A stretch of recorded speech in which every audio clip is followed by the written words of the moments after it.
Hey, welcome to this episode of the Today Dreamer podcast, where we cultivate the practice of presence so that we may fully participate in the blossoming of the emergent world story together.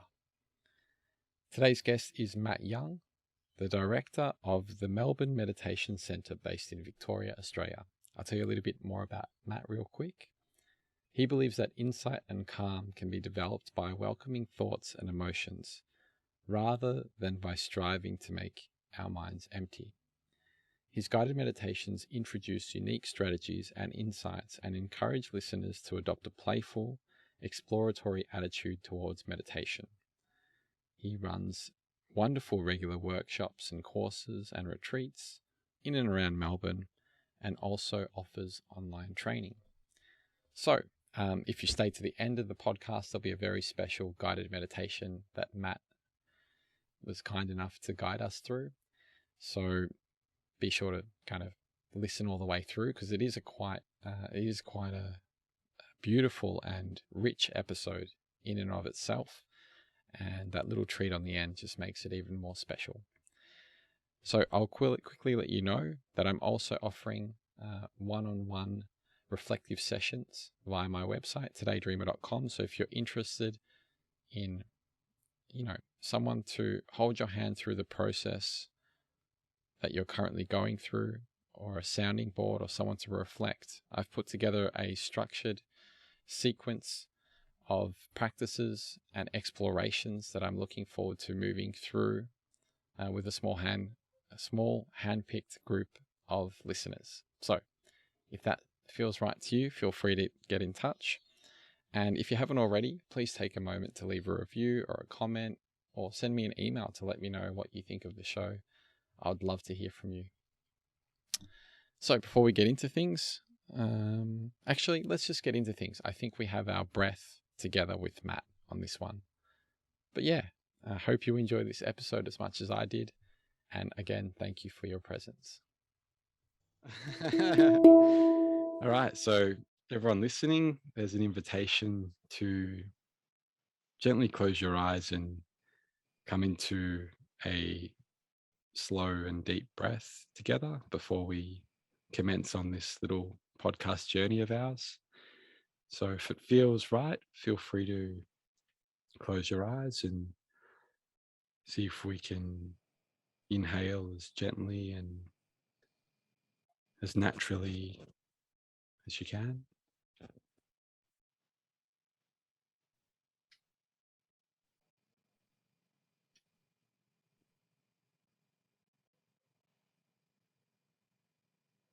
Whenever it might be that you reach a peak of the breath, there's an open invitation to just feel into what that space is like, for gradually exhaling just as gracefully on the way out. Maybe we'll repeat the process one more time.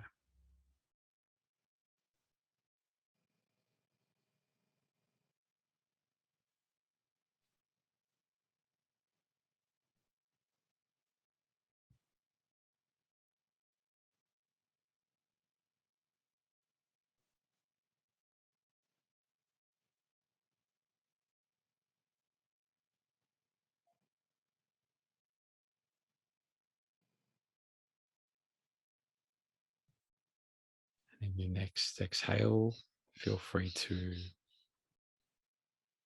gently open your eyes and let's get into things.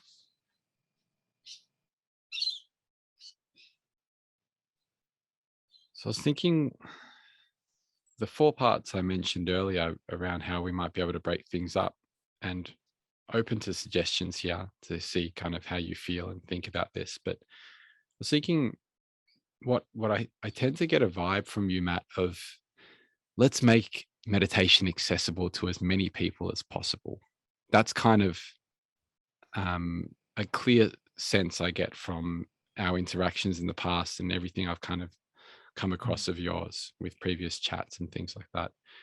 So an idea of how we might be able to do that through this channel I had was maybe I could just throw some common kind of um, issues that I've experienced myself and that I've experienced people around me have had with meditation.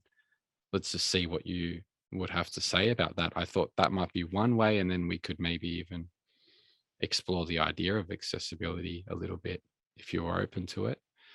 Mm. And then I was thinking it might be cool to find out a little bit more about you, and your own kind of experience through teaching meditation and meditating for a couple of decades now. And then possibly we could free flow for a little bit and then maybe end with a little meditation if you're open to possibly guiding one for us. Um, how does that sit with you and how does that feel? Uh, That sounds like a good plan. Yeah, cool. Happy Uh, with that? Yeah. I kind of intentionally set up the space like this today, and I don't usually film from this angle because there's this sense of like I've got like all this stuff going on behind me, and there's a sense of you don't really need all the stuff to meditate. You can, wherever you are in your life and wherever you are, in the world. Um, it seems like meditation is it's there for anyone. It doesn't matter. There's no discrimination. There's no separation. Mhm. Um, yeah. Is there is it before we begin? Is there anything around this idea of accessibility? Is there anything that really drives you in that direction? Is there a reason for that, or like, yeah, what has kind of lit that fire within you is where my curiosity is sitting. Mm. See, there are a whole lot of little points that have kind of got my mind sparking from what you've just said there. The first thing that came up was, yeah, I want to make meditation accessible, but not necessarily to everyone. That might sound a bit weird, but what I mean by that is I don't see my role as a proselytizing role. Like, I'm not trying to convert everyone to meditation. I'm interested in making meditation accessible to those who are interested in it. If people aren't interested in it, or um, have other means of kind of finding calm or balance or whatever it is they're seeking, then good for it. And I think my brother, for example, he goes fishing. He loves fishing, and I think that's his meditation in a way. Um, and so I'm not going to try and, every time I see him, I don't say, "Oh, you should meditate," he does his fishing, I do my meditation. That's good. So yeah, I just wanted to, clarify when I say making it accessible, it's just to I those think who that's are. a good clarification because that's not a very nice feeling if being on the other end of something like that. Yeah, no, not at all. Yeah, I think you're right. Um, and then that I actually tweeted today. I remember what I tweeted. It was something to the effect that, the other thing about accessibility, sometimes you hear people saying anybody can meditate. Um, and I think there's some truth to that, but maybe there's a bit of that same kind of proselytization in saying that. It's like, it's almost like you should meditate. Anybody can. I don't know if you understand how that saying everybody can meditate kind of can convey a sense that everybody should meditate, I think. Mm. But what I intended in the tweet that I made this morning was that um, meditation, I think I actually explicitly said that meditation doesn't have to be something mysterious, mystical, magical, esoteric, unusual. And you kind of related to this when you said, you can do it without anything. It's simply a way of focusing and sensing, which are things that everybody does all the time. In meditation, we just do those things much more consciously and deliberately. So in other words, I would say that everybody does meditate. meditation can be a very natural, instinctive thing. It's just, I'll give an example. Like whenever you've felt peaceful, you're probably using your attention in a meditative way. Or if you're lying in bed at night, warm under the covers, listening to rain patter on the roof, or if you've gone for a bushwalk and you've sat down by the creek and you're just listening to the kind of trickling sounds of the water or the wind through the leaves or the sound of the waves on the ocean, then your attention is drawn into this kind of, into the moment, into the sensory world. And, that's accessible. That's nothing, in a way, it's nothing special, because it's so universal a kind of experience. But it is special in that we often remember those moments because there's a kind of richness and aliveness to them. We feel at one, to use a real cliche, or at peace at home, or just kind of chilled. So I'm not sure whether I've answered your question there. Oh yeah, that's kind of what I mean by accessible.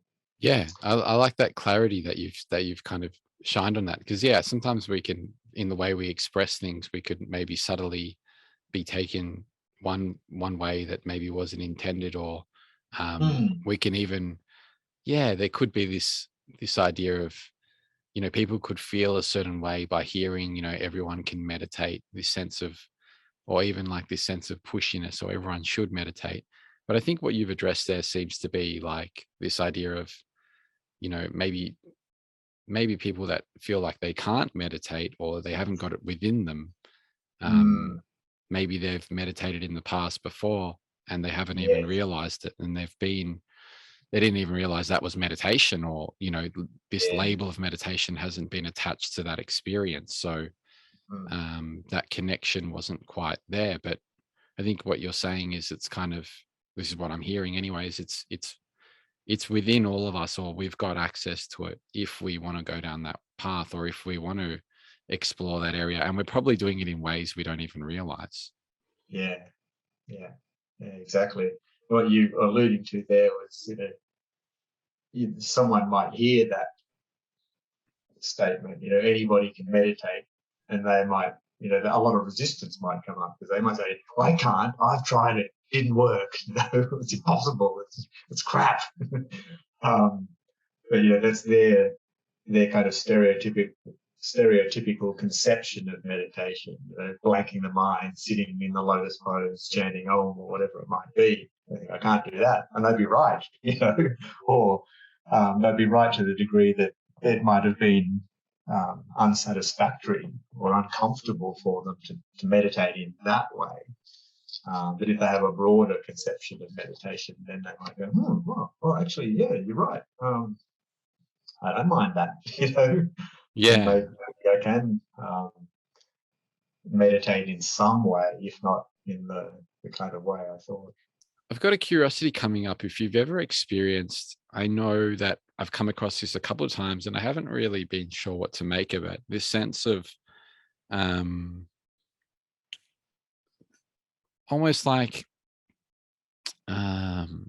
shrugging off forms of meditation. Like, I don't, I don't meditate in this way, but, I meditate in all these other ways. I don't know, like, I've heard people say things like that have just come across like it's a shrugging off, or like it's a kind of a, it's not for me kind of thing. And there's a sense of like, different things are okay for different people and work for different people in their own way. So there's a sense of like, of course, that's okay. But I also sometimes get a feeling of almost like a resistance to experiment in some forms, or like, I don't know, like, I'm just thinking, I'm trying to think of some concrete examples, but like, I'm trying to think of where I'm going with this. there's a sense of like, okay, um, there's this group of people, I guess, and I've definitely been in this group before, and that's kind of this sense of like, no, like I can't do this. This is too difficult. There's also, I guess, like another of way of thinking that's kind of like resistant to experiment. How would you approach that when it comes to people wanting to meditate, but maybe being a little bit resistant to try things out, or maybe feeling like when they've tried things in the past, they might have gotten a hint of things being uncomfortable. So they've decided to kind of block that off in terms of exploration, which again seems totally fine, but it seems like, yeah, there might be some kind of, Mm. yeah. Do you get where I'm coming from? Yeah, I think so. It sounds like in a, let's say someone's had a previous experience which was unsatisfactory or worse. um, and so, they trust that experience, or that experience kind of calcifies or solidifies within, becomes a kind of pretty firm belief that's kind of resistant to change. It's hard to dislodge. The person themselves might find it difficult to dislodge, let alone, someone else. And so that kind of uh, creates some resistance, some barrier to um, further exploration, for experimentation. Um, and yeah, I think for in that kind of situation, uh, a direct approach, a kind of advising or recommending something to that person is unlikely to be at Mm. all effective. That would be that kind of proselytizing, or to come across in that kind of way. Yeah. It's like, you're broken, you need to do this. Well, that's how that could be heard if you tried to. So I think that I would kind of leave those people to kind of um, change their mind in their own time. Mm. Um, So yeah. if we're thinking about these ways that people can reach a meditative state outside of, um, I guess a formal sitting practice of some sort, like Mm, like maybe within um, sport or music come to mind, or a moment where you're mhm. staring at the moon, or you're kind of immersed in the sounds of nature. Are there any ways that you've yourself looked at um, accentuating those those experiences, or um, maybe maybe not formalizing them, but ritualizing them, or bringing them into some kind of a regular practice of some sort? Yeah. Uh, well, that's often a question I ask um, meditation students. If someone's come to see me, rather than teaching them how to meditate, I'll ask them, um, what what do you find relaxing? What do you find pleasant, enjoyable? What brings a sense of balance, harmony, relaxation, calm to your life? Where do you go for those things? Um, and I think even just asking that question is kind of a start in a way. It kind of validates whatever it is they do as something kind of useful and warranting kind of time and attention. Um, Yeah, I think this is. I'm just something just come up real quick, and sorry to interrupt you, but there's a link to where I was going earlier. It just kind of makes sense now. What if you feel inside, and this is like, again, probably a judgment from my point of view, but what if you feel inside like that maybe not the best thing? Like, for example, um, for me to meditate, I need to relax. To relax, I need to watch a lot of TV, just as an example. Um, yeah. and it's hard to judge because you never know, because other people's experiences are so much different to your own, and who knows what they could be going through in any particular moment, and who Mm, knows how that maybe it does work for them. But there's a sense of some of these things I've heard in the past haven't worked for me. And I think maybe that's where that initial inquiry came from. Yeah. I'm, I'm not quite sure what your question is there. So it sounds like you're saying, so in the scenario where I say what relaxes you, and someone says, binge watching Netflix, or drinking 2 bottles of red wine. That's my way to meditate. Yeah. Yeah.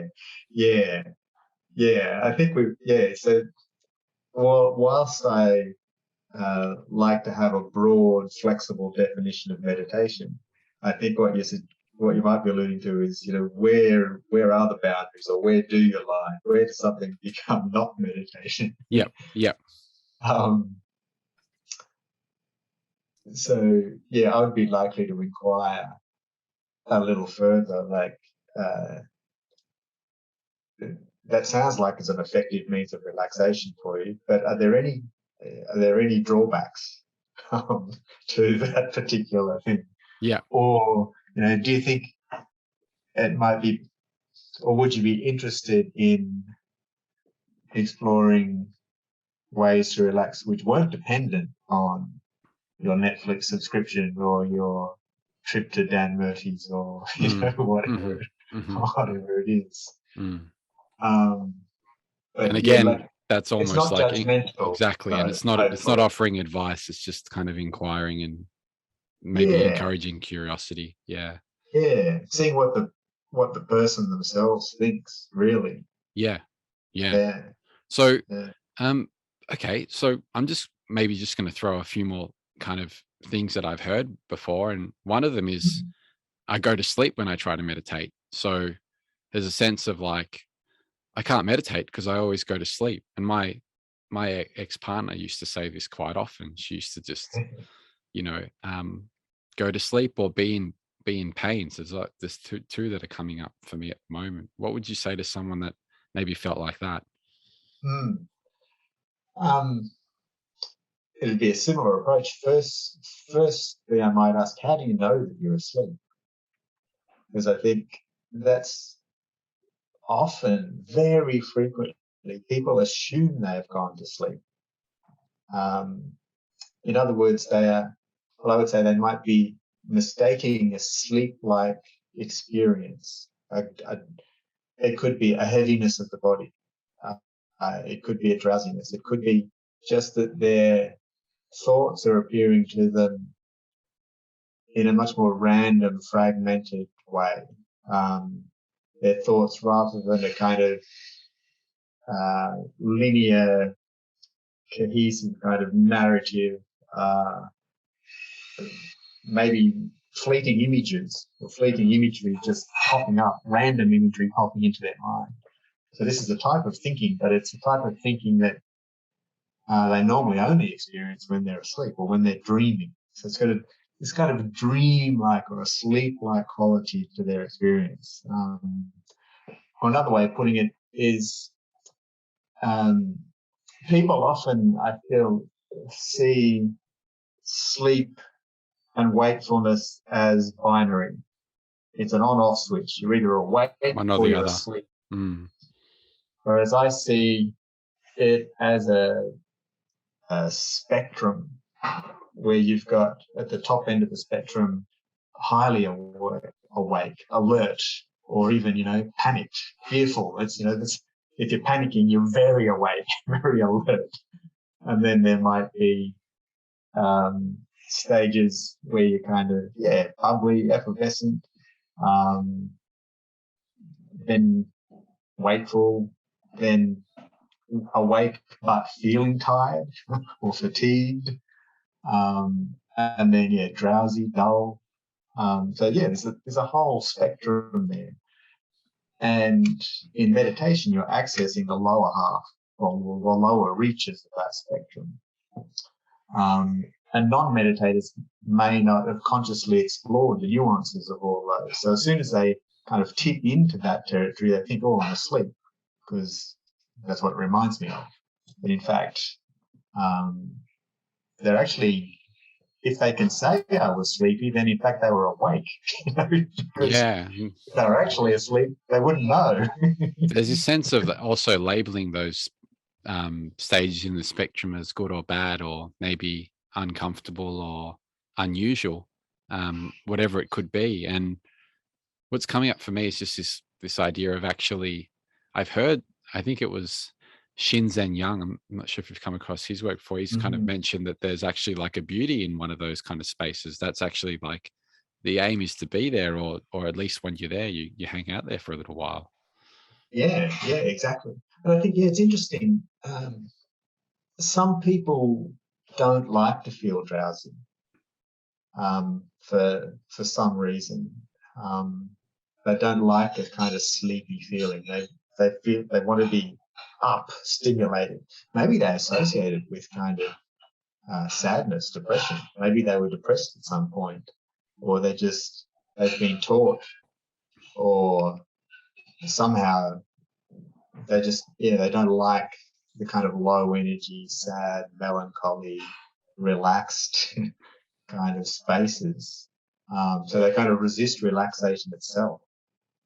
I think, there's relaxation itself, which is in my mind a very pleasant, nice space, um, can be kind of uncomfortable or threatening for some people. It's almost like a loss of control too. I think can come into that. It's like to let go of wakefulness is to kind of let go of consciousness, to let go in a way, to kind of have to have a trust that things will be okay if I just drop my guard. That people mightn't feel safe enough to do that. So, I think Yeah, there's that quite a can, lot yeah, the to idea of the loss of unpack in that. control.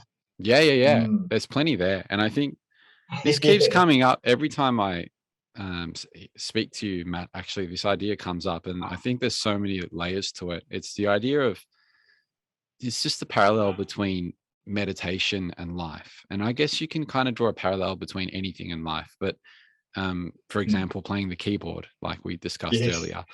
But with meditation and life, there seems to be these lessons that come up throughout life that, directly relate to the meditative experience.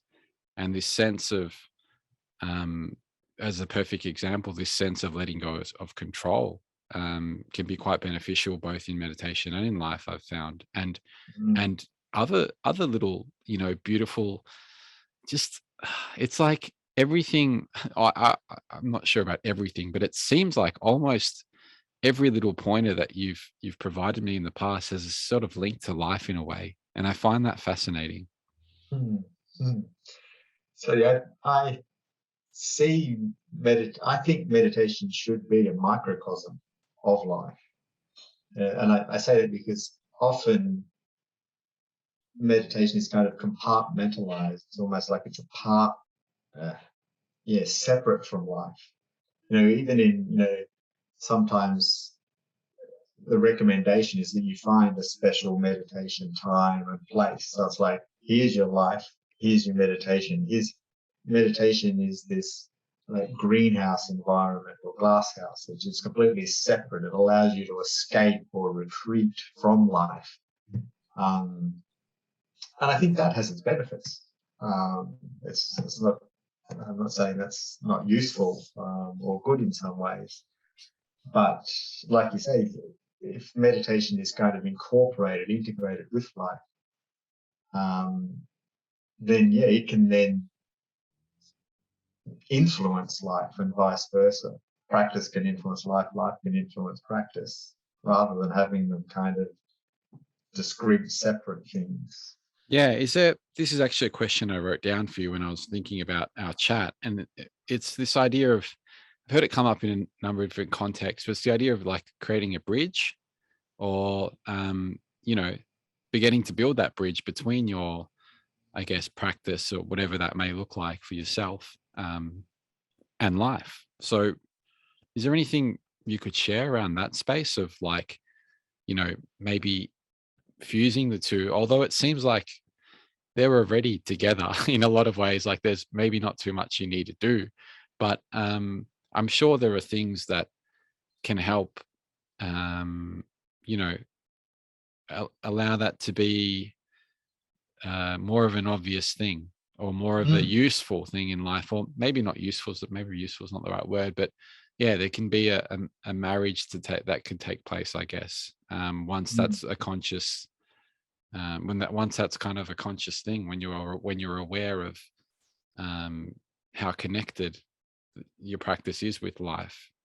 mm. Well, yeah, I think that's skills can be very context dependent, Hmm. or skill acquisition. So, you could become an expert at finding calm whilst you're sitting on your butt meditating. Mm. Um,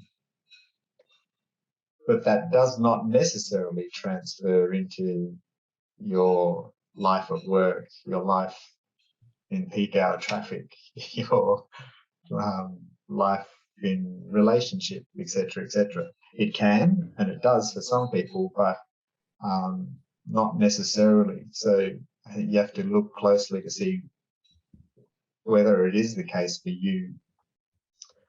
And if not, then you have to very consciously apply the skills or attitudes or ways of relating to experience that you've developed in meditation, and apply them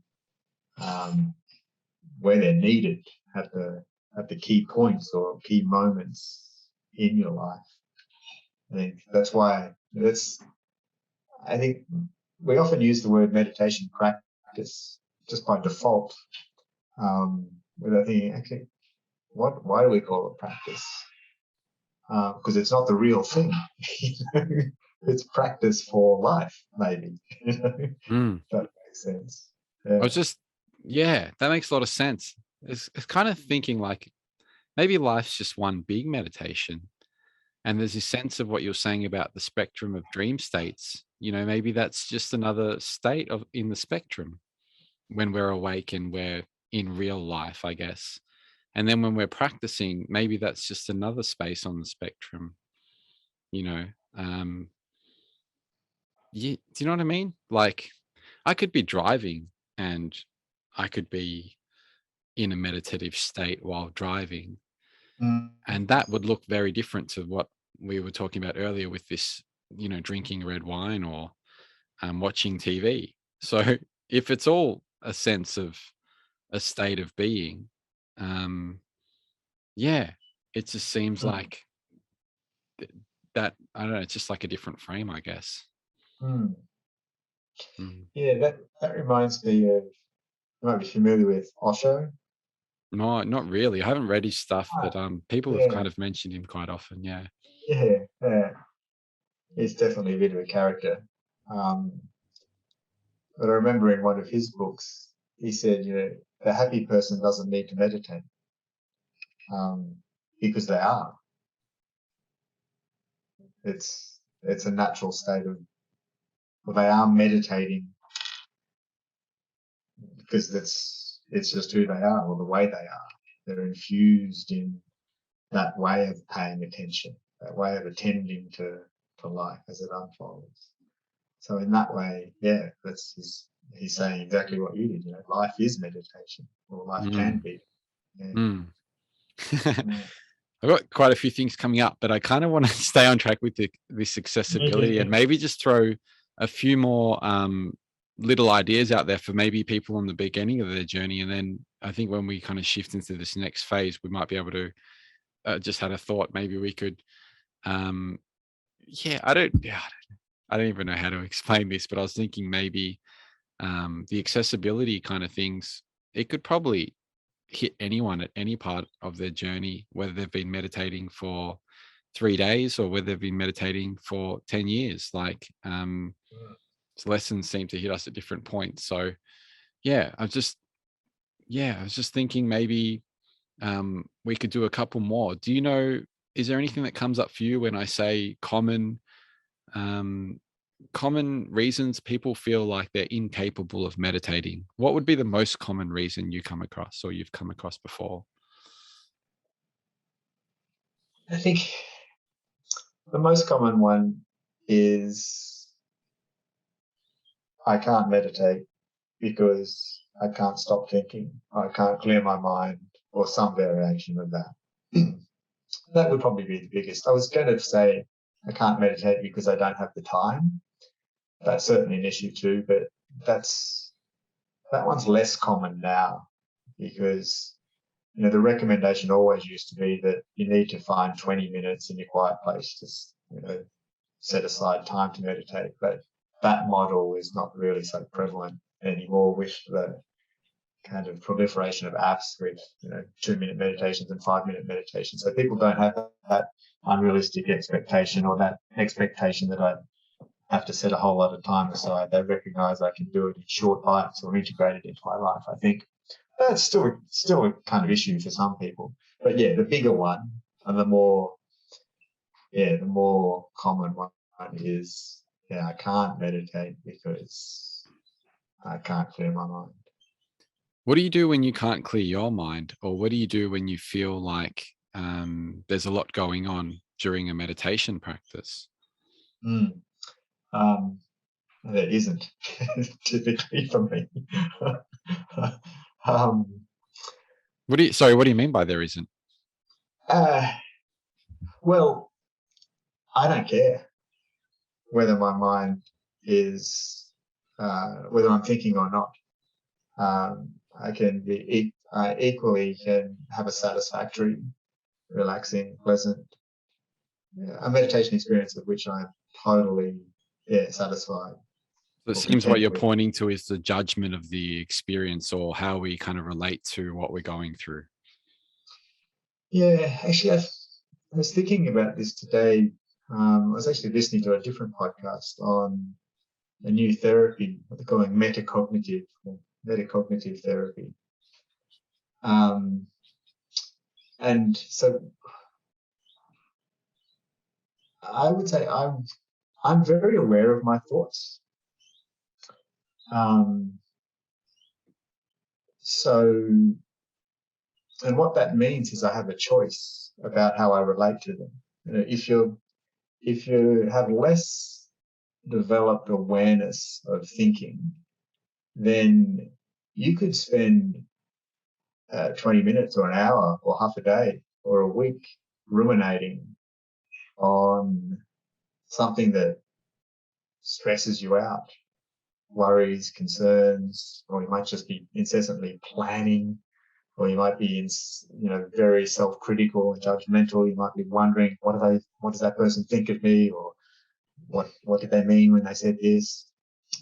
Doing all kinds of unhelpful thinking could be going on inside your head. But because that's kind of happening automatically, you're not sufficiently aware to notice it and decide, is this where I want to direct my attention? Is this what I want to pay attention to? So in contrast to that, I'm aware of my thoughts, and to the degree that I rarely get caught up in them. And because I rarely get caught up in them, they have much less energy, much less momentum. So they're not problematic, or I'm not having a whole lot of unhelpful thoughts. And because that means I have no resistance to my thinking and no fear of my thinking. I know that my thinking it's not a disturbance. It won't upset me. It won't annoy me. I can have a very welcoming, even kind of loving attitude, if you like, loving or accepting attitude to my thoughts. So I'm like, how are you doing? That's my kind of default attitude to my thoughts. It's like, they're a part of me, and I'll treat them like another person. Has it always been that way? Was it like that in your very first meditation, for example? No, I certainly wouldn't have explained my relationship to my thoughts in that way. I wouldn't have even considered the relationship to my thoughts important. I would have been much more probably aware of the content of my thinking, or concerned with the content. I would have thought it's important what I'm thinking about, or whether I'm thinking or not. Whereas Do you here, yeah. the different emphasis now, it's what is the relationship with my thoughts. Hmm. And do you feel like I kind of acknowledge that everyone has an individual experience, but do you feel like there's like the meditator's pattern of some sort, or do you feel like there's a similarities between journeys that's quite universal when it comes to meditation? Can you clarify that question? Or do you feel like there's sometimes I get this sense, and it's just like an intuitive thing, I guess. It's just a feeling. So I'm not really sure what it means or where it stands, but Mm. it's this idea that like um there seems to be similarities in the way that people come to that relationship with their thoughts, that people that meditate. So it seems like pretty much everyone that I know that meditates can would probably say a similar thing to what you've just expressed, and this Yeah. sense of like ha- the the evolution of the relationship with their experience seems to be there in one way or another. Yes. Yeah. I don't think it's inevitable. And I think the trajectory or the speed of progress is not necessarily linear or the same for all. But Mm, yeah, definitely, um, it's very typical for beginners to, or people who are, kind of anxious or depressed or highly stressed, to really struggle with their thinking in some way. Um, they want it to stop, basically. They want some rest, some respite from it. Whereas, yeah, more experienced meditators, they're not really concerned. They don't have those concerns. mhm. Um, Is there so anything yeah. you might be able to say to someone? But I think maybe it might be a nice time to transition into another section. But would there be anything kind of like a last thought, or any little maybe a gift you could give someone that may be in that realm at the moment of feeling like you know things are a little bit too much, and they can't stop thinking, and they really struggle with meditation because it's quite uncomfortable, and they want it to, yeah, what Mm, they were hoping for isn't really coming into being, and it's usually an unsatisfactory experience. yeah. Yeah. So yeah, when it comes to thinking, I'd say, and this is can be super counterintuitive, but the single most useful, helpful thing to do is to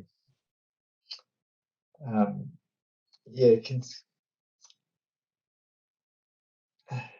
to try and develop a healthy, harmonious relationship with the thoughts. Let that be the goal. So the goal is not to get rid of them or to make them all positive or slow down or something. It's recognizing that thoughts themselves are neither good nor bad. Um, and it's the relationship with them that creates the outcome. So if you want a peaceful mind, you have to create a good relationship with the thoughts. Be kind to them. Um, Treat them like they're not a problem. Or the other way to look at it is, if you're having a battle with your thoughts, if you're rejecting them, then they will feel rejected, and they will feel like they have to fight back, that they have to shout for your attention. So if you try to shut them down, push them away, repress them, then invariably they're going to get worse. So it's maybe even just suspend that behavior momentarily as an experiment. So yeah, what happens when I just say, okay, thoughts, you can do your thing. I'm just going to sit back and watch. There's a lot more to unpack with that, but that's the general, Yeah, I think the that would be single very most helpful. important message. Yeah. And again, the parallel to life comes up, like with emotions or with certain situations. If you treat things that in that kind of a way, they're more likely, I feel, it seems like, um, to work out rather than be repressed and come back maybe heavier in some way. Yeah. That's why I say it's so useful to personify them. Imagine they were Yeah. another person. if another person's in your face and you just yell at them and hit them or something, then how effective is that as a way of creating health and harmony or a good relationship?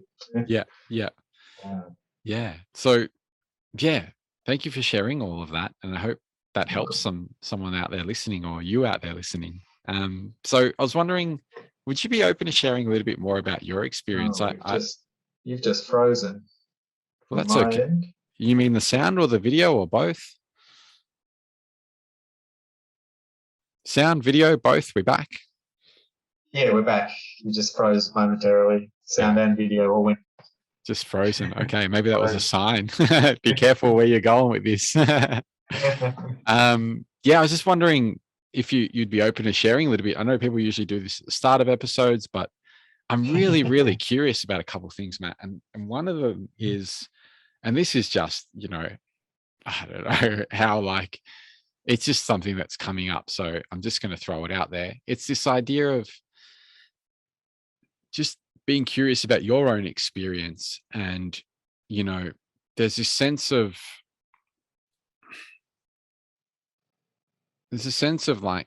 the possibility of chasing kind of ecstatic experiences within, the realm of motivations when it comes to meditation, and also shying away, like we just spoke about, these more difficult, heavier,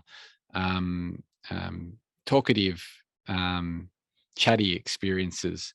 So I was just wondering if, you'd be open to sharing if you've actually, maybe some of your experiences that may be on the more intense side of the spectrum, whether ecstatic or really heavy. I don't know. Seems like a big thing to ask someone now that I'm saying it, but there is a curiosity there. So, Well, I think two things immediately pop to mind. One is just how I was introduced to meditation. Because that was, I don't know whether intense is the word, but certainly surprising and compelling. So I was in India, kind of backpacking, and I should stress that I hadn't gone to India to, do the ashram thing or, learn to meditate from the Indian masters. Far from it. I was actually living in the UK, but my time was up there basically. My visa had run out. I wanted to stay, but basically I got kicked out of the UK. You got to go. Yeah. Got to go, yeah. And I didn't want to come home because I was loving it so much. So I thought, well, where can I go next? I thought, well, Asia is in between London and Brisbane, which is where I was from. And so I flew from London to Calcutta, headed up into Nepal, and then came back down into India and ended up in Varanasi, or Banaras, I call it now, which is heart of northern India on the Ganges, where they have the burning ghats. It's a wild, wild place. And when I was there, someone said, when in India, you should study yoga. And who is this person? Sorry. I can't recall exactly. I think it might have been another backpacker, actually. It's the whisper in the ear. Yeah. And I kind of thought, why the hell would I want to do that? Yoga wasn't the kind of popular thing it is today on every block. I kind of just thought it was training for contortionists, and I had no intention of joining the circus. I thought, why the hell would I, spend any time bothering with yoga? But this guy must have convinced me somehow, because I ended up doing 5 hours of yoga a day for 3 months. So wait, you were. How did you get from this is for contortionists to that amount? Because that's quite a bit of yoga. Yeah.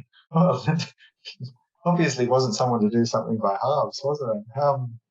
That was I guess this guy just recommended. I think he said, go and see Raju.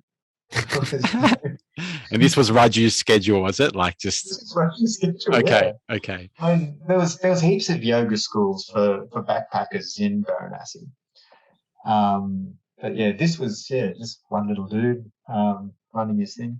But anyway, each afternoon we were instructed to meditate.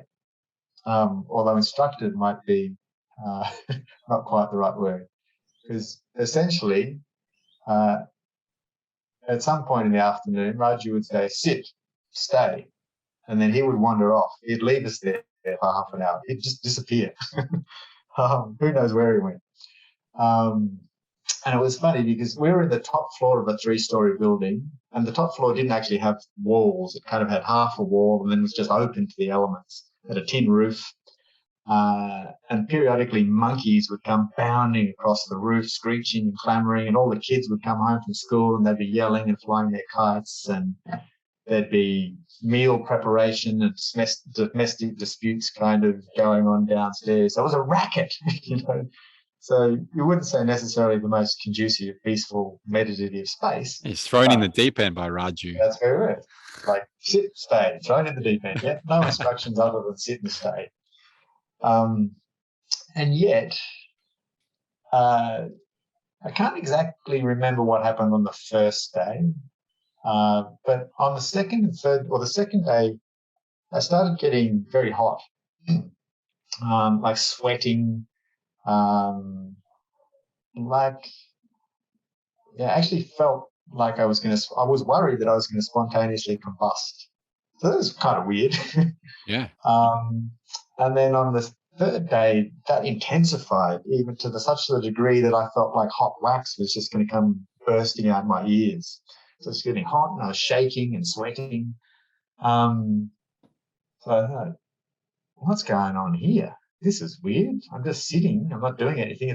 There's a nice cool breeze. It's not actually that hot, but I'm kind of, really, really sweating. And so that was pretty intriguing. That didn't usually happen when I sat. Not that I tried sitting still for half an hour in one go before, but yeah, that was unusual. So that really piqued my interest. I thought, so there's something to this. And I'm pretty sure I asked Raju what was going on, or what the hell, was this normal, or the typical questions you might ask when you have an unusual experience like that. And I remember being totally unsatisfied with his answer. I think he might have said, "Oh, that's Kundalini" or something or other. I can't even remember what he said, but I remember I was unsatisfied with it. So that kind of set me on the path, like, find out. What is this? What's going on? What is meditation all about? So that was kind of a life-changing moment in a way. Like suddenly I went from no interest in yoga and meditation to a compulsion almost to explore meditation in every shape, way, or form I could. So that's one experience. I think a more useful experience to share, because this shows the kind of healing potential, if you like, of meditation.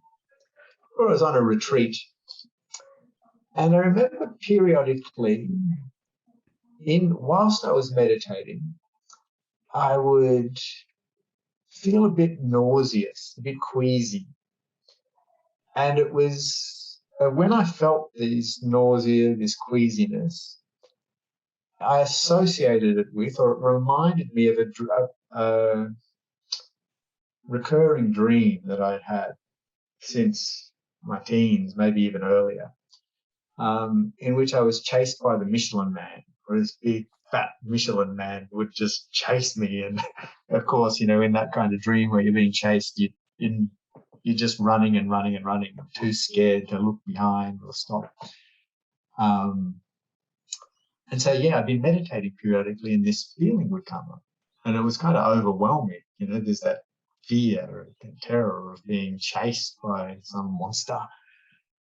But of course, the guidance in meditation when it comes to any kind of discomfort is often just sit with it, notice it, pay attention, be curious. And eventually I developed the capacity to actually, and there's one specific time I was on retreat and this feeling came up. But I was already pretty relaxed. I was in a pretty calm, peaceful place when this happened. So that gave me the capacity just to not to run. You might say not to run psychologically, not to try and get out of this moment or out of this experience. I just sat with it. I said, what does this actually feel like? And I noticed kind of whole lot of sensations kind of within my body, heat, pressure, so on and so forth. And I just watched, and the sensations just changed. They just kept changing. It's like morphing, shifting, moving. And the pain and the fear and the difficulty kind of was just dissolving, was just evaporating from the experience to the point that it actually became really, really pleasant. Like I'm just sitting there kind of buzzing, glowing. And at that very moment, the thought popped into my mind, I'm never going to have that dream again. And I haven't.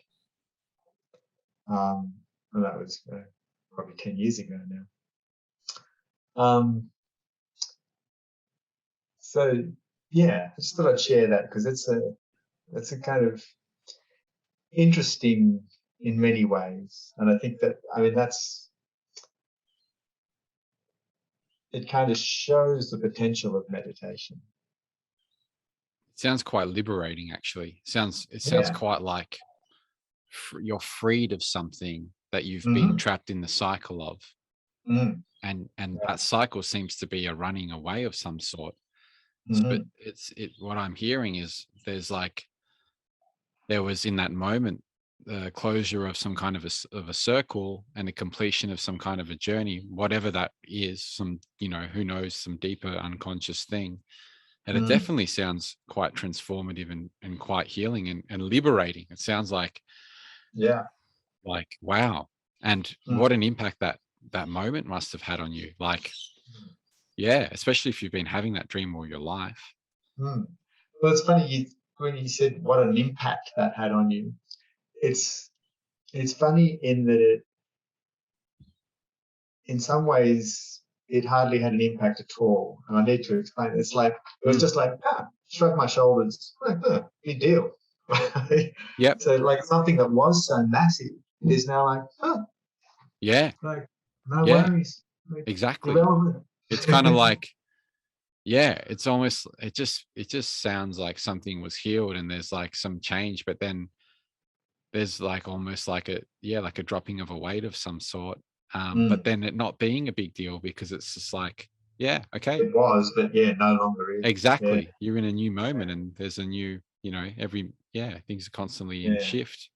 That's so interesting. And it doesn't sound like an everyday kind of experience, really. But I should stress that that's not an isolated experience. That's a particularly memorable one. Yep. But there are many, many other instances of similar, maybe less dramatic, but similar kind of experiences that had similar qualities. Yeah. And I think that those experiences have developed my capacity to tolerate or they develop your confidence in your capacity to tolerate, be with, experience life as it is. That's what it's like. It's like, this is workable. I can deal with this. Whatever life throws at me, we can deal with this. I think it's like you're soaking. Well, meditation has the potential to allow you to kind of marinate in that kind of, I'm going to call it flexible confidence. Yeah, that's a great way of putting it. Yeah, there's a sense of like, but also there's this idea of like, you weren't really trying to do that. you weren't really trying to close that loop. And it wasn't like No. you were striving towards that. It just kind of was a little gift, I guess, that had arisen unexpectedly. And you're like, okay, thank you. And let's keep kind of being, and Yeah. yeah, I feel like peppered within a meditation journey or even a life, there's so many of those little gifts that tend to arise. Yeah. And I think that's Mm, kind of maybe another little pattern that I've noticed within other people that have meditated, that there are those gifts, they might have different shapes and forms, but mm. it seems like you know, they're quite prevalent. Yeah, and that's interesting too. That it was definitely not something I was seeking. I wasn't meditating to rid myself of the Michelin Man. That's the Yeah. yeah, that's all the gifts, or many of the gifts are completely, yeah, like um, unexpected. The grace seems to be the word that you probably use. They just come up.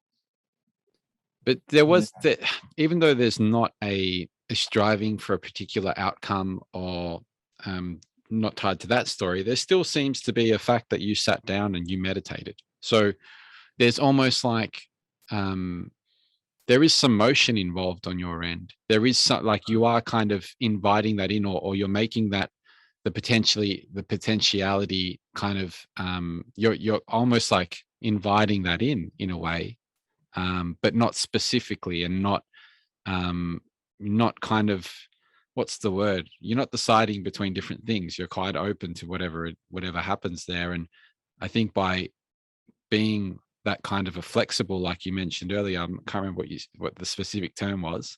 Um, Flexible confidence, I think. yeah, by having that sense of flexible confidence, I think you're kind of opening up your potentiality in a lot of different positive, I don't know, positive or negative, but a lot of different beautiful directions.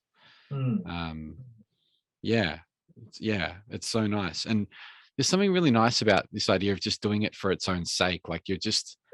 you're meditating, but you haven't got, you know, uh, we've spoken before about these ideas of, okay, like I'm meditating to heal, or I'm meditating to grow on a, personal development basis, or I'm meditating for some kind of a spiritual connection or growth. And there's nothing wrong with any of those avenues, but there's also something nice about just meditating. Like Yeah. there's Take the no, pressure off the poor thing. yeah, yeah. Right?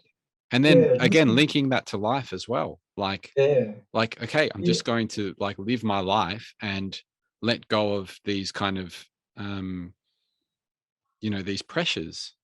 Mm, As I'm not saying that like it's an easy thing to do or anything like that. And that in itself could become a kind of a pressure, but there's a sense of like something nice about that. mm. Mm, Yeah. It's interesting. Meditation does often come with,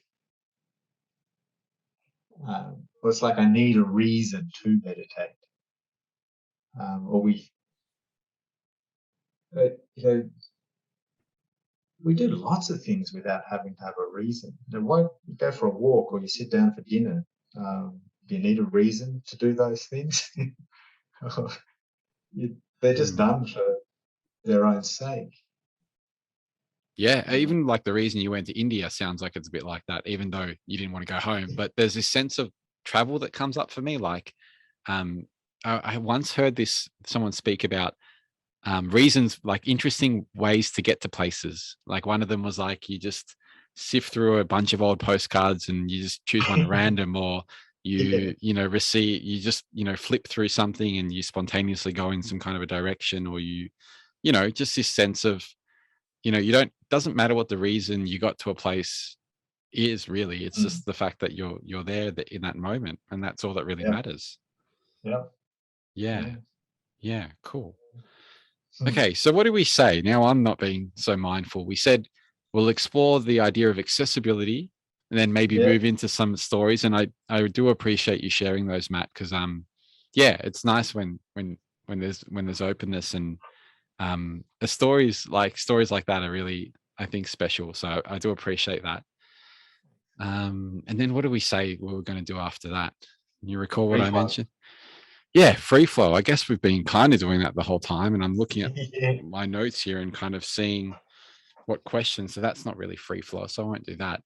Um, yeah, I'd like to know, and maybe this is a nice little seed, but is there, you know, how do you see meditation in the world today? What do you see as, like, what's your perspective on meditation in this day and age? Maybe where you are, even, in a Western society like Australia. And I don't know, like, I know this is kind of maybe asking you to put some limitations on it, but I don't mean the question like that. I just want to know your perspective on meditation and how you see things. That's what I'd like. I'd like Mm, to sit and see things from your perspective.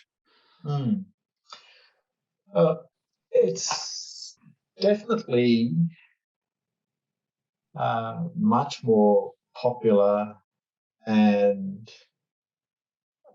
more accepted than it was when I started out, worlds apart. I'm still continually amazed, however, how many people have very dated, stereotypical views of meditation. The kind of, yeah, I was going to say from the 60s, but maybe actually not just from the 60s, but maybe from 2000 years ago, um, or for a very monastic view of meditation, I guess. Even with people who are introduced to meditation through apps, they still have, I've got to sit. I don't know. I hear even like someone will go in to a kindergarten and tell the 5-year-olds we're going to meditate, and someone there, some of those 5-year-olds will immediately um, put their hands in the typical kind of meditative mudra and sit cross-legged, Yeah. close their eyes, and chant Om. How does it? Where do they pick up that from? Why Yeah. does that stereotype? How does it get into their little, you know, you think their little heads, which you think would be free of all those things? So yeah, I'm amazed at how prevalent that is. And I'm amazed at how uh,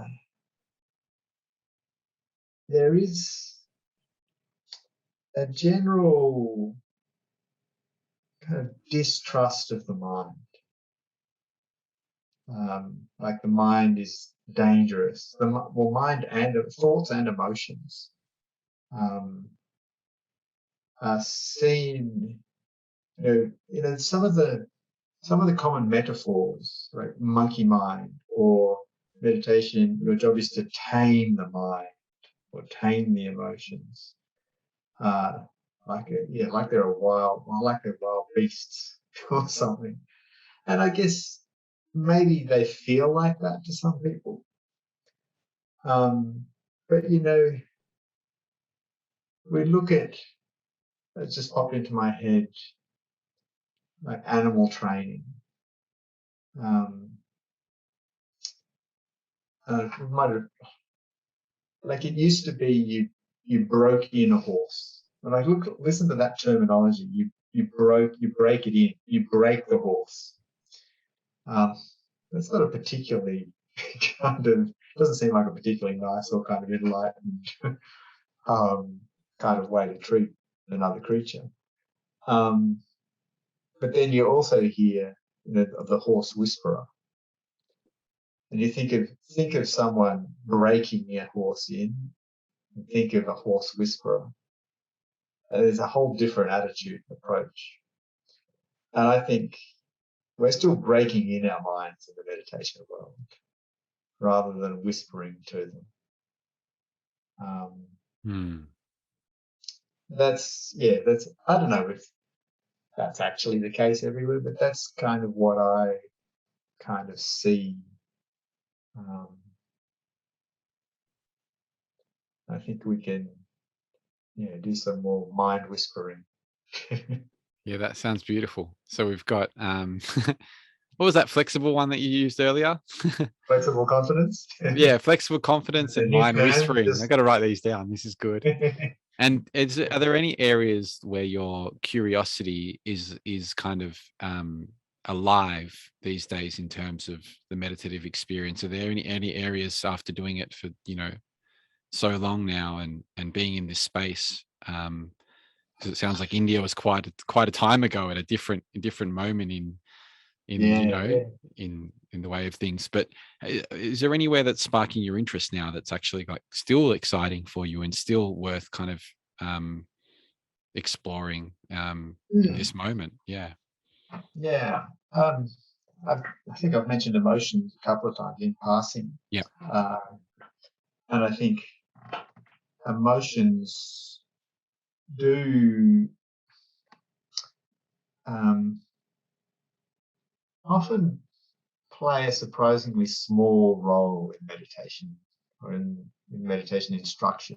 And not, in my experience, emotions aren't kind of considered an integral part of meditation or an integral concern of the practice. It's kind of described as mind training, attention management. Um, you don't often hear emotions described in the definition, let's say, of meditation. Um, and usually when there are instructions, it's around how do we work with emotions? How do we find them less troublesome and less bothersome? Um, Whereas I see, and this is certainly different to when I began. Uh, I think emotions are kind of one of the essential aspects of life. It's to be human is to be emotional in a way. That's what I say. If you're a robot, you've got a mind, you've got an intellect, or you've maybe not a mind, but you've got this logical apparatus, but you lack emotion. Humans are emotional beings. And if we're working, well, see, there's a lot of potential um, it for meditation to really help us to uh, better understand and appreciate our emotional lives. I think meditation is a great place for, um, yeah, just study the appreciation of emotions and their value. So that's kind of that's the intersection where I'm kind of Yeah. really interested in finding out how can I contribute to the development of that area. And have you come up with any ideas?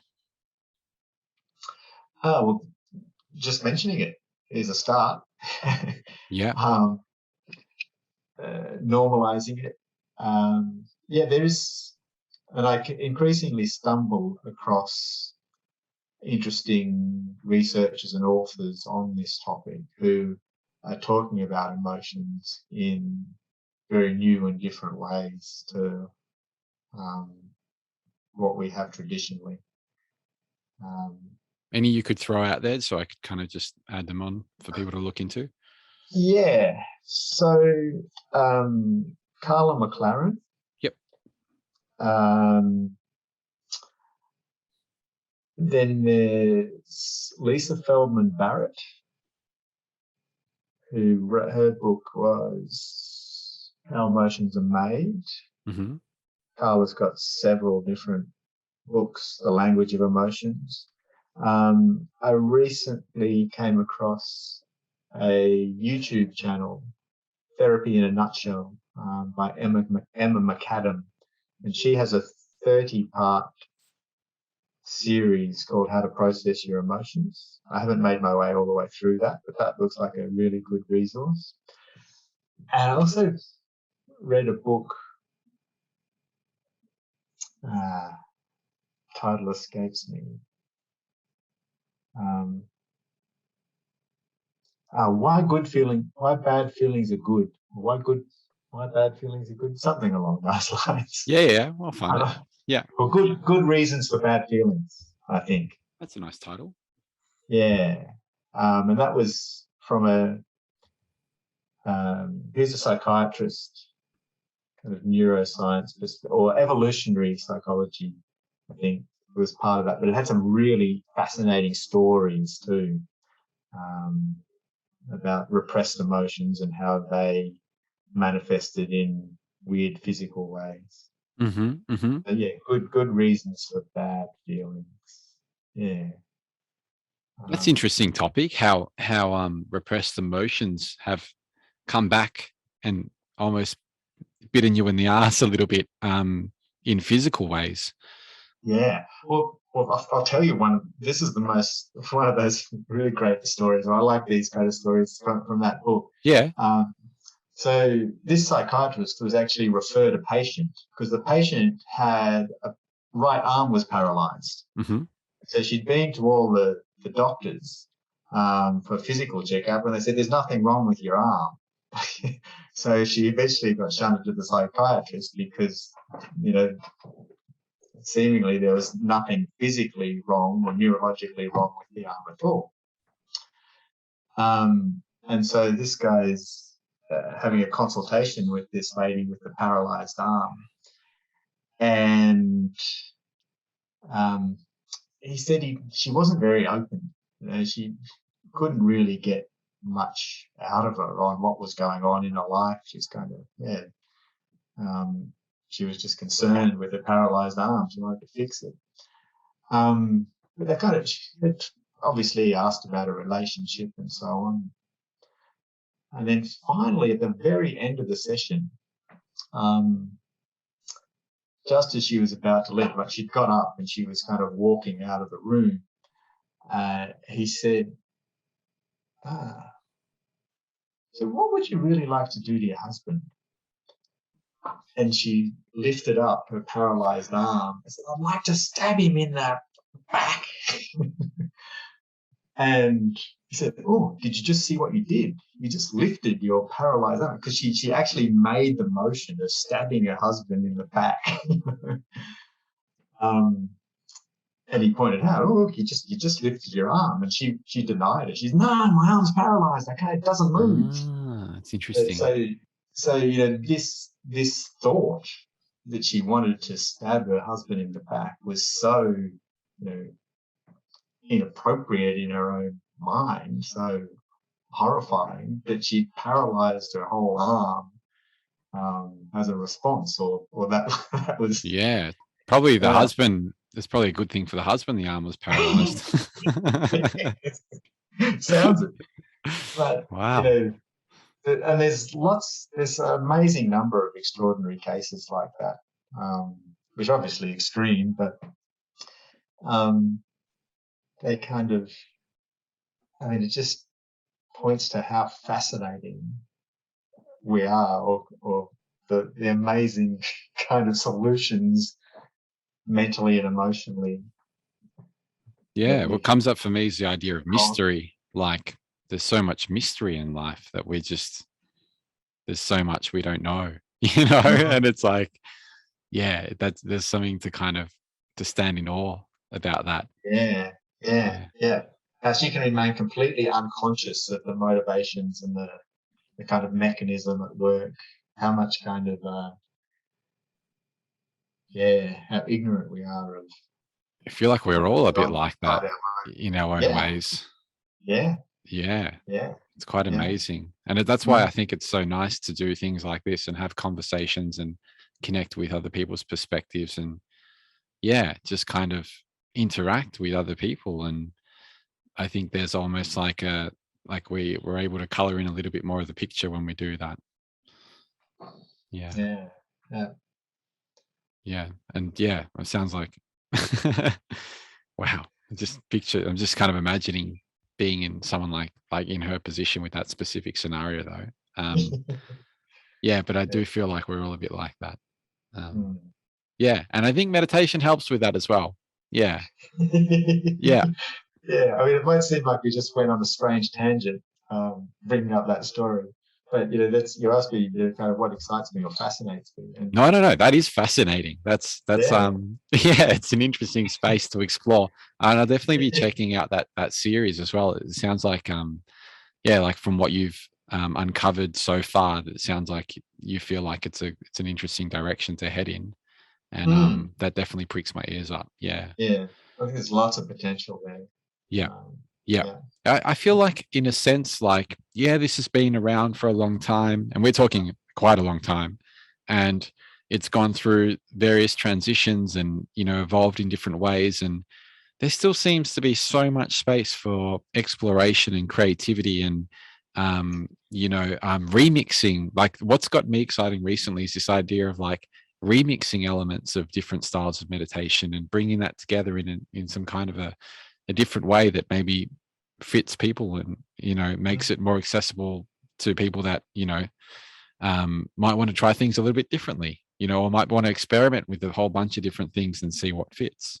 um yeah, so yeah. yeah, thank you for sharing that as well. So would you be down to yeah, I'm just kind of cognizant of time. I don't want to run this too long and take up too much more Yes, of your time, Matt. But I was wondering if you might be still open to, doing a short meditation with us and guiding sure, guiding us sure. all through a bit of a journey. I don't know. Yeah, yeah. Um, any sense of how long and what kind of theme or themes? well, we could go in emotion since we're already on that topic, and yeah, I think you've done this once before. He's like, throw out a bunch of things and we'll see how this goes. Yeah. So I guess emotion might be one of them. Um, we could leave, Improvisation. yeah, improvisation, spontaneity, and yeah, the word openness comes to mind for some reason. Um, Hmm. yeah, just leave it at that, I Yeah. guess. Yeah. All right. I'll see what I can come up with.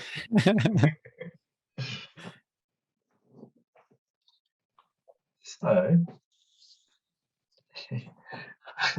I'm tempted. One of my rules of thumbs in life is to do the opposite. Um, Hmm. Sometimes that's a bit of a rebellious kind of streak or quality, but sometimes doing the opposite can be really educational. What do you mean by doing the opposite? Tell me just before we begin. And just Well, we can start by sitting uncomfortably Mhm. Okay, and making no effort whatsoever to relax. okay. Let's get back into this uncomfortable position I was in before. Yeah, yeah. So yeah, we'll just start by sitting uncomfortably and making no effort to relax. And that's being or extending a little curiosity to the quality of that experience.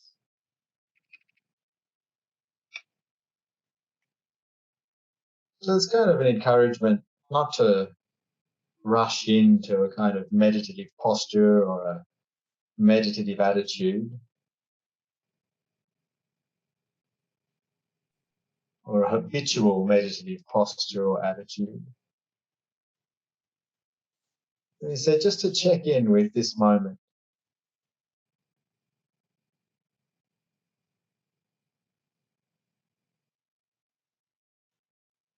Maybe just to decide how to proceed a little more intuitively instead of relying on what you've heard or what you've been told or read. You might just decide for yourself what's appropriate in this moment. What adjustments would I like to make?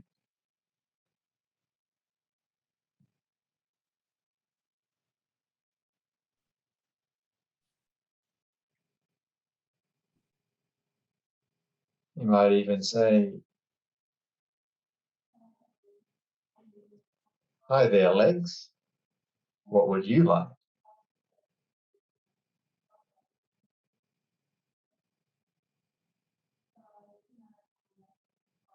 And then if they answer in some way, you might rearrange the lower half of the body.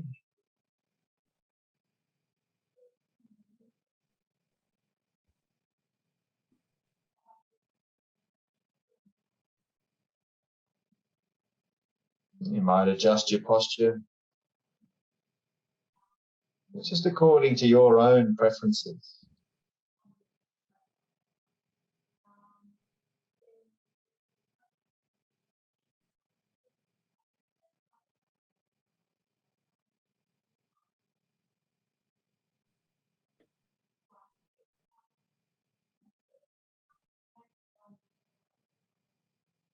You might also say, "Hi there, brain. What's up?"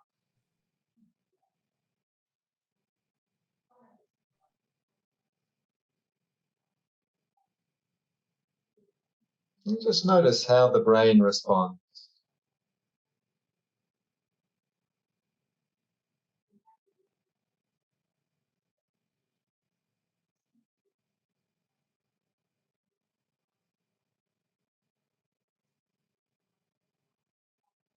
What does your brain seem interested in?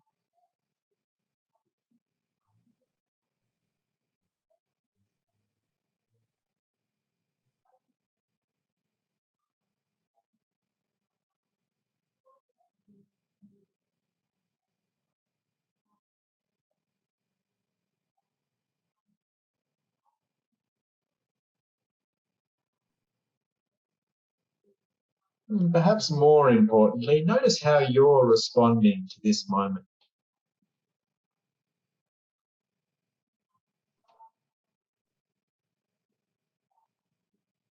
Notice how you're responding to your experience, whatever's going on in your body, in your mind, in the environment around.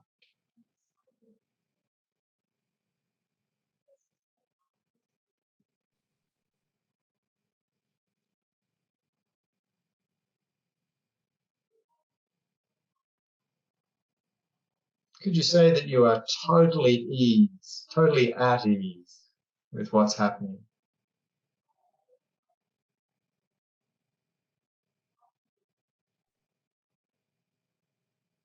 Well, there are aspects of experience that you resist.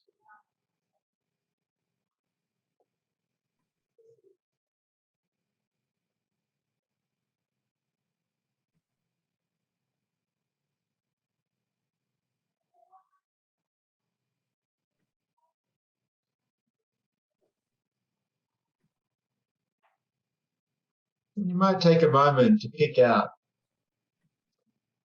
the one thing that discomforts you the most.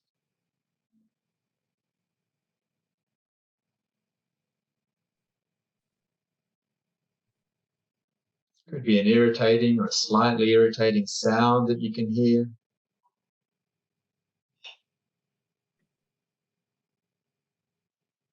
It could be some discomfort in the body.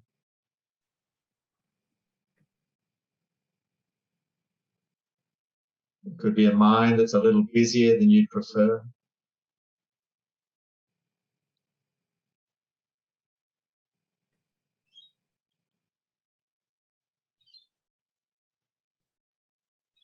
You might just say to yourself,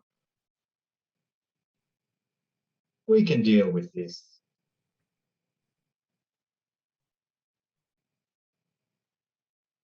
Maybe it's not quite so bad as I'm making out.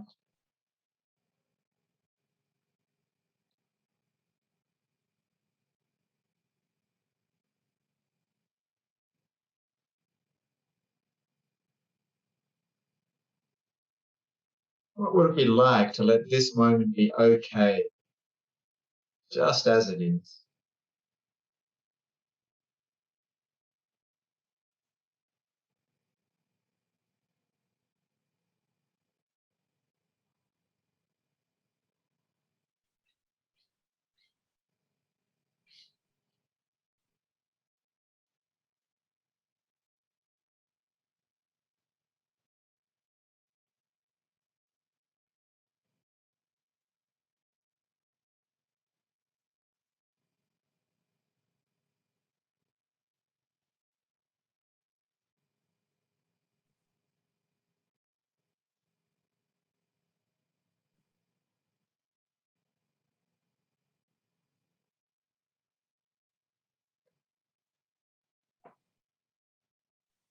And just briefly noticing the expression on your face.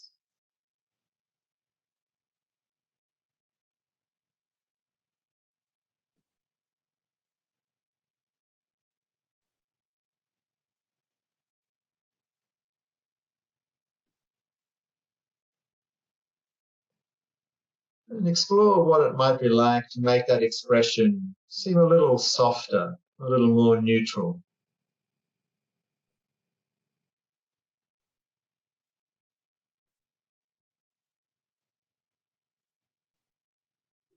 What would the expression be like if you were either sound asleep or quite content?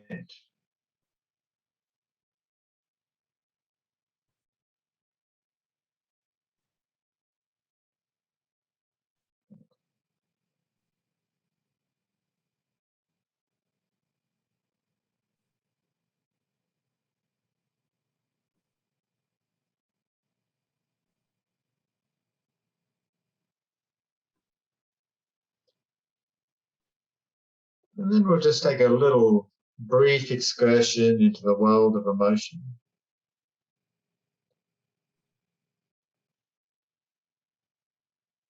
And can you start just by asking, is there anything I'm pleased with, happy about, glad to have experienced in the last day or two?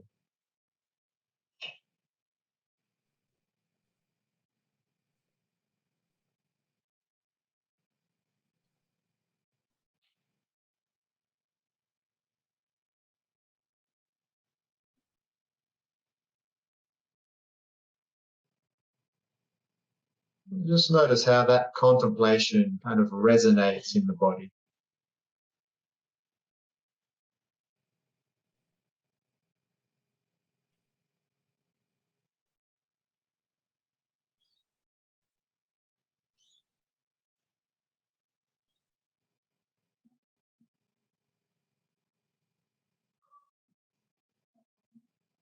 And similarly, ask whether there's anything that's been a little disappointing,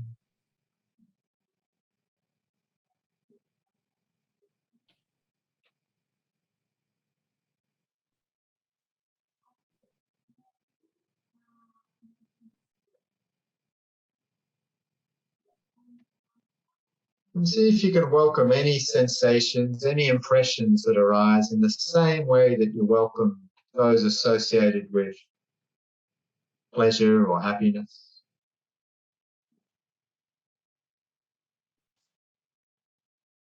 Just letting those feelings kind of drift through the body, through the nervous system, unhindered.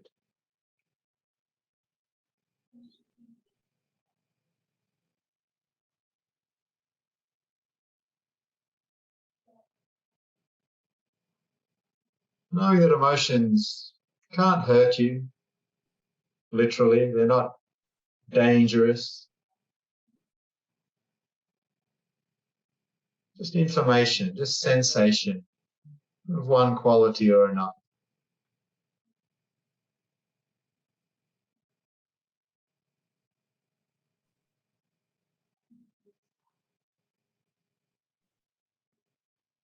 And then you might ask if there's any lingering kind of irritation, annoyance,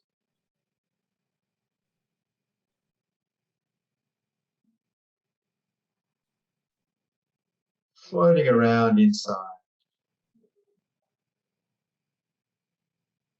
Take a moment to acknowledge that, to identify it, to see it, or its absence.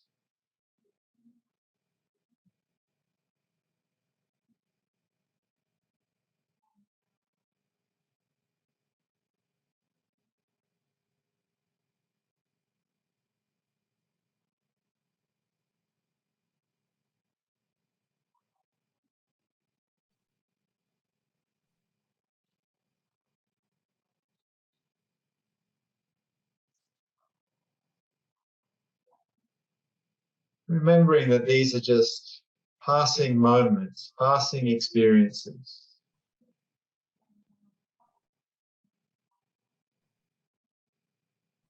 You've probably handled similar, more likely you've handled much worse in the past.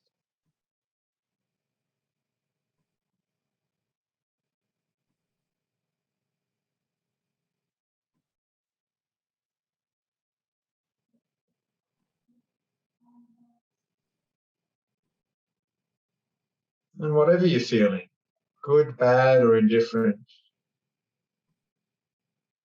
you might just remind yourself that these are legitimate feelings. They're not a sign of weakness or failure. They're just natural human responses to life as it unfolds.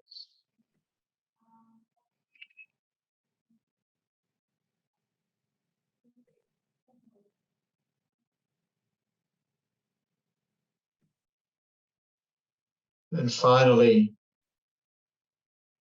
give yourself permission to rest.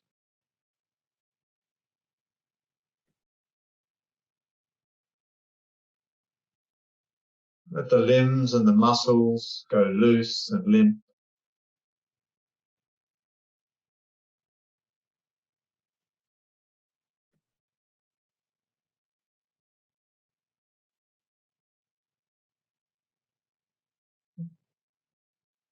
Let the brain kind of slip into neutral, as though it had nothing to process.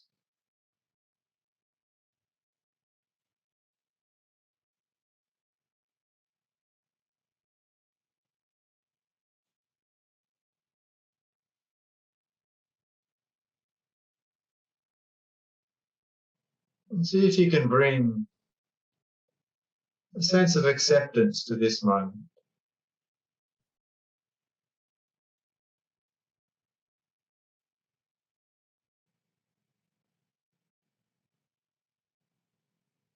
You might simply say to yourself,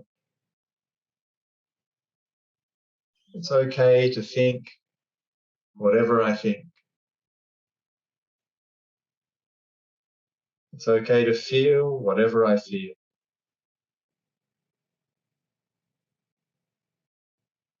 It's okay. I'm okay.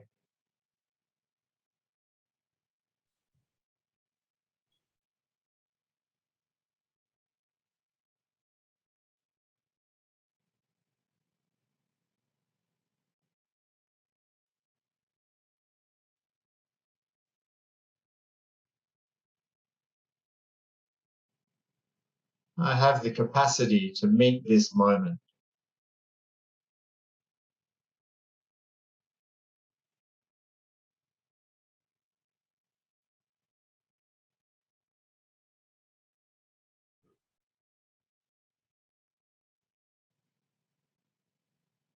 You might see if you can just let the breath fall from the body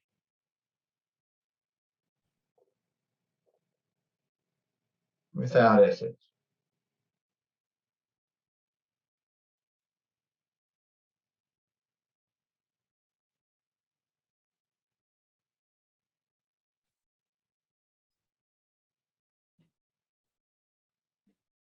And in your own time, allow the eyes to open.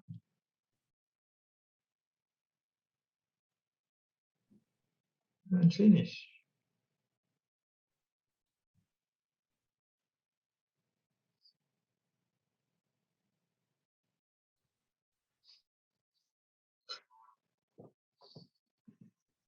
Thank you for that, Matt. Do you ever, one last question. Wow. Do you ever feel like, you know, you get to a beautiful space in a meditation, and then just as you arrive, it comes to an end? Yeah. Actually, that's one reason I sometimes say And as we draw to a close, or for the final few minutes or moments, I think people often, without realizing it, they try to meditate. They're working at it, like putting effort into relaxing. I'm going to try harder to relax. You can do better than that, or you can feel better than this, or you can find that quiet space in your mind, or something. So there's this continual kind of like almost vigilance. Am I really relaxed? Okay, it's a subtle version of am I doing this right, or have I got there yet, or it could be a million and one things. And so just saying, oh, the meditation's over now or about to end. Like you can surrender, you can give up, you can do a mediocre job of the last couple of minutes because it's almost over. It doesn't really matter. And that's when people actually finally do relax or let go of that striving. So that's slightly different to what you were mentioning, I think. Where you might arrive at a nice place, and unfortunately the guidance on the app or in the room ends. Just why I guess it's nice to not rely upon guidance in some ways. Just go through your own organic process, and you decide when you're done. Am I cooked? Yeah, there's something nice about it as well, though, about like just being there and not trying to hold on to it as well, and like the coincidental nature of that moment. Seems like it's happened to me quite often recently where I just arrived somewhere, or I feel like I finally arrived, or it just feels just like a moment of deep peace. And then a couple of moments later, or 2 or 3 seconds later, it's like, enough of that. yeah, it's like, okay. Yeah. Thank you so much for saying yes to come on, and, with all the rescheduling and everything, and sharing space, and your stories and your openness has really been very insightful. And I'm sure anyone listening will be able to, find something of use out of this chat. There's been so much that's been shared that I think could probably hit people at different stages within their own meditative journey. So I just wanted to share, and on behalf of all of us, thank you. Yeah. Thanks for inviting me, Michael. And appreciated the time together. I appreciated your kind of thoughtful questions, and just the whole very casual way it flowed. It's been a fun afternoon. Yeah. So I'll put some links to the ones that you've mentioned. Is there anything you want to maybe say to people that want to find more about your work, or how they might be able to learn more about your style of meditation, or more about you? If you link to the website, that's more than sufficient. Appreciate that. Yeah. Cool. Easy. That's the most casual kind of sharing of one's own link that I've ever come across, and I kind of like that. Didn't even mention it, I know. Yeah. That's really nice. Yeah, thank you so much, Matt. Thank you so much for sharing your presence with me and for coming on this journey. If you're interested in working one-on-one with me, head over to todaydreamer.com to see what I may have on offer. And if you're interested at all in checking out some of the other videos, head over to youtube.com/todaydreamer, where there'll be more content around cultivating the practice of presence in order to more fully contribute or participate in the blossoming of the emergent world story together. Catch you in the next episode, and be well.